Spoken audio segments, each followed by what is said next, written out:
এখন আমরা চলে যাব প্যানেল কোডের 511 সর্বশেষ 23 অধ্যায়ের সর্বশেষ প্রশ্ন, অপরাধ অনুষ্ঠানের উদ্বেগ সম্পর্কিত। একটা ধারে ভালো করে বুঝেন, এটা অন্যান্য সাথে লেজ লাগে আসে, পরীক্ষা প্রশ্ন আসে একটা ধারে।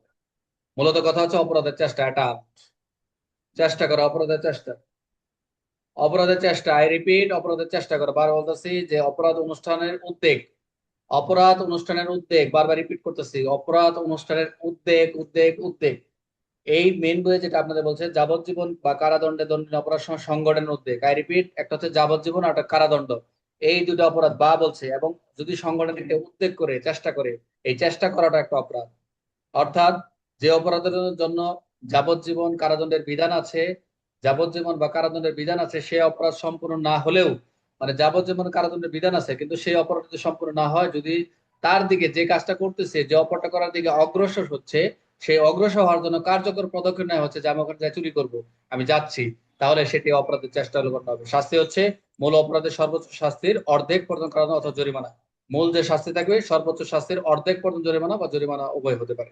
অর্থাৎ চুরি করার উদ্দেশ্যে একটা লোক কি করলো, একটা উদ্দেশ্যে একটা বাক্স ভাঙছে চুরি করার উদ্দেশ্যে, কিন্তু ভিতরে কিছু পেল না, তবুও অপরাধ চেষ্টা করেছে। যেমন রাস্তায় একজন হেঁটে যাচ্ছে, পিছন দিয়ে আপনি জানেন যে পকেটে একটা মোটা দেখছেন, ওই টাকা আছে নতুন বান্ডিল, কিন্তু ভিতরে আস্তে করে কাটছেন আপনি ব্লেড দিয়ে, কিন্তু অথবা হাত ঢুকাই দিয়েছেন, কিন্তু আপনার যে আছে সে ধরে ফেলছে। অথবা আপনি হাত ঢুকাইছেন, ওই লোকটা দেখে নাই, আপনি হাত ঢুকাইছেন, ভিতরে কিছু পান নাই, চলে আসে। এটা হচ্ছে অপরাধ চেষ্টা করা। বুঝতে পারছেন? অর্থাৎ পকেটে হাত ঢুকিয়ে কিছু যদি না পায়, কোন ধরা হবে পেনাল করে? অবশ্যই 511 ধারা। আর বাক্স ভেঙে চুরি করতে গিয়ে কিছু যদি না পায়, সেটা হচ্ছে কি হবে? অবশ্যই অপরাধের চেষ্টা করা। তাহলে পুরো আমরা যদি যে আলোচনাটা করলাম 511 ধারায়, অর্থাৎ যাবজ্জীবন কারাদণ্ডে বা কারাদণ্ড দণ্ডী অপরাধ সংগঠনের উদ্যোগ শাস্তি হচ্ছে এই 511, অর্থাৎ অপরাধের চেষ্টা, যেটা হচ্ছে 511 ধারা বলছে। আপনাদের মেন বই দুইটা উদাহরণ রয়েছে। একটা, ক নামা একটা ব্যক্তি বাক্স ভাঙিয়ে কিছু গয়নাপত্র চুরি করার উদ্যোগ করে, অনুরূপভাবে বাক্স খোলার পর দেখে যে কোনো কিছু নাই। এই ক্ষেত্রে সে যে কাজটা করছে ও চুরির অভিযোগ করছে, অতএব সে 511 দ্বারা, অর্থাৎ 511 সাথে আপনি 379 দিতে পারেন। আর বাসা বাড়ি যদি হয় 380 দিবে, 380 বা 379, 511।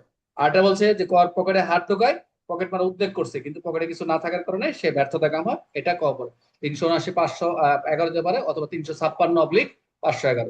তো যাই হোক, এই ছিল মোটামুটি আলোচনা। আমরা একটু 503 থেকে আমরা কি কি দেখলাম একটু শর্টে একটু দেখে আজকে আলোচনা শেষ করে দিব। সুপার শর্টকাট যেটা বলা হয়। 503 হচ্ছে ভয়ভীতি, 504 হচ্ছে অপমান করে উস্কানি, অপমান করে উস্কানি করলেন। 505 গুজব, জনদুর্ভোগ করলেন, গুজব ছড়ালেন সারা বাংলাদেশ। আর একটা 505-এর ক হচ্ছে রাষ্ট্র বিরোধী যদি কোনো বক্তব্য দেন, এটা। 506 হচ্ছে 503-এর ভয়ভীতি হুমকি দুইটা বলছি, সাধারণ ক্ষেত্রে 2 বছর, আর মৃত্যুর ক্ষেত্রে প্রাণনাশের ক্ষেত্রে 7 বছর সাজা। এই 506 সাজাটা মুখস্থ করবেন, পরীক্ষা আসবে। মিথ্যা মামলা সাজা এই কিছু কিছু যেগুলো বলে মুখস্থ রাখবেন। 507 হচ্ছে বেনামি হুমকি টুমকি দেয় কোনো চিঠিপত্রের মাধ্যমে। 508 ধর্মীয় ভয় দেখানো, ধর্মীয় যদি ভয় দেখায়। 509 হচ্ছে নারী শালীনতা অপমান। 510 মাতাল অবস্থায় যদি অসদাচরণ করেন। সর্বশেষ 511 অপরাধের চেষ্টা।